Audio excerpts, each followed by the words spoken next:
Alors, bonjour Adama, conseillère. Tu as un magnifique paysage derrière toi. Moi, j'ai mon petit mojito pour accompagner tout ça. On est déjà dans l'ambiance du week-end. Comment vas-tu? Oh, je vais très bien. Comme tous les vendredis, effectivement, j'arrête un tout petit peu plus tôt que d'habitude pour profiter du soleil.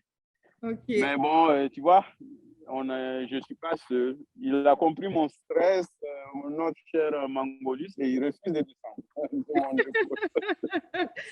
Super. Voilà. Alors, je vais faire une brève description de toi. Puis après ça, on a trois questions à te poser. Donc, Adama, ça fait quand même longtemps qu'on se connaît. Tu es un collègue et aussi un ami maintenant.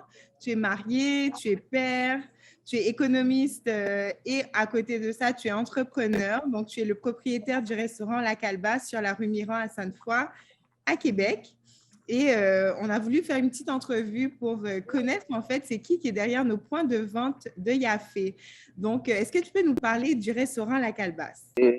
Oui, je peux parler aux amis qui nous écoutent, parce qu'à toi, tu as connu la naissance de la Calebasse.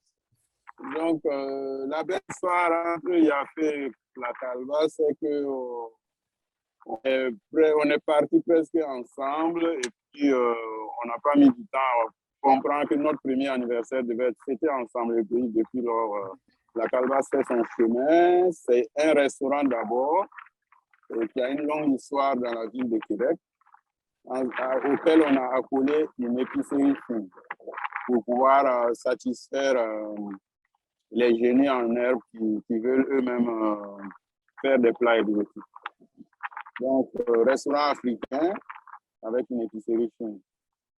Super, d'accord.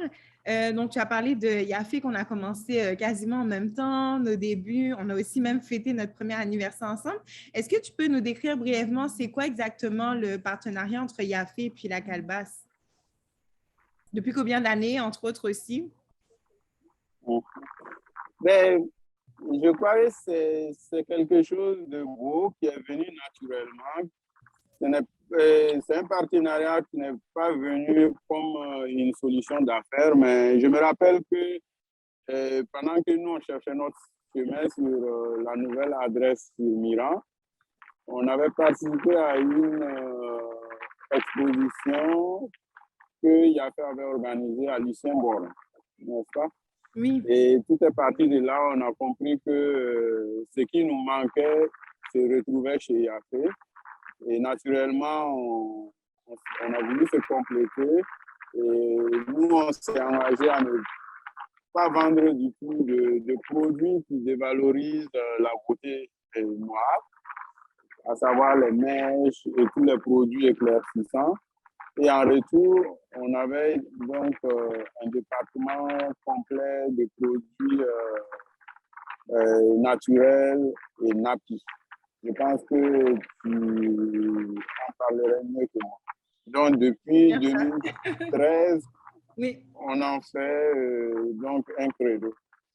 super. Donc, ça résume super bien l'entente. Donc, vous nous avez laissé gracieusement un espace où on peut entreposer nos produits. Et on aura le temps de le voir lors d'une courte vidéo directement dans l'espace à Calebasse où ça se situe.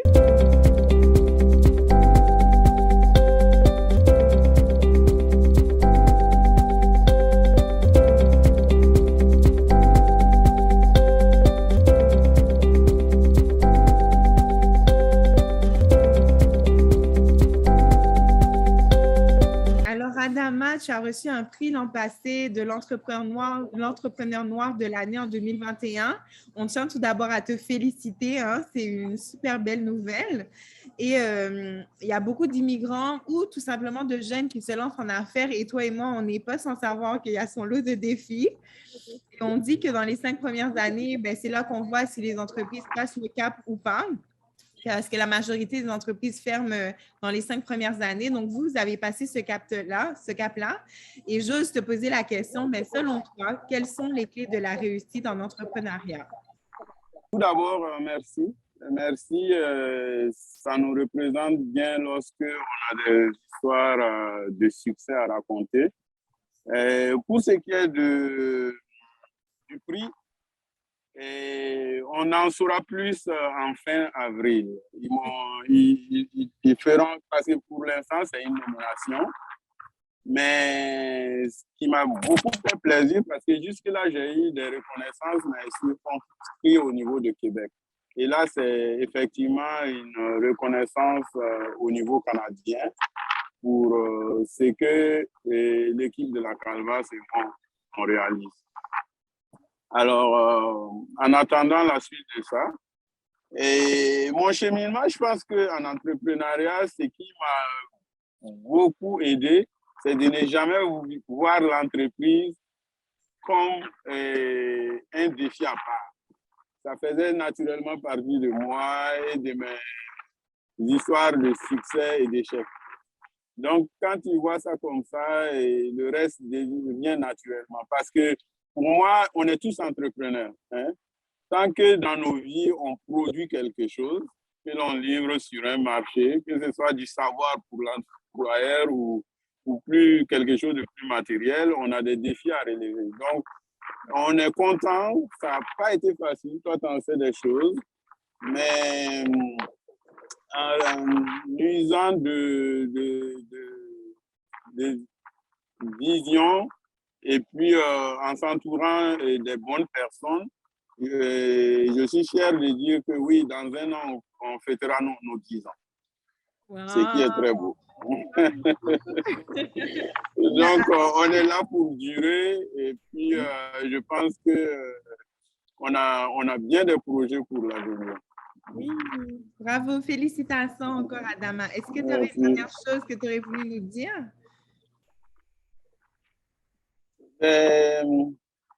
Certainement que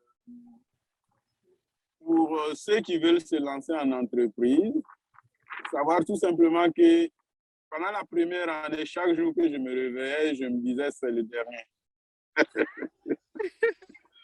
Donc, ne faites pas l'erreur d'être pressé. Okay. Ma première estimation du délai de récupération de ce que j'avais mis dans l'entreprise, c'était environ 6 mois. Eh bien, je pense que ça a pris pas moins de 3 ans. Ouais. Oui, donc, armez-vous de patience et surtout du goût du risque et des défis.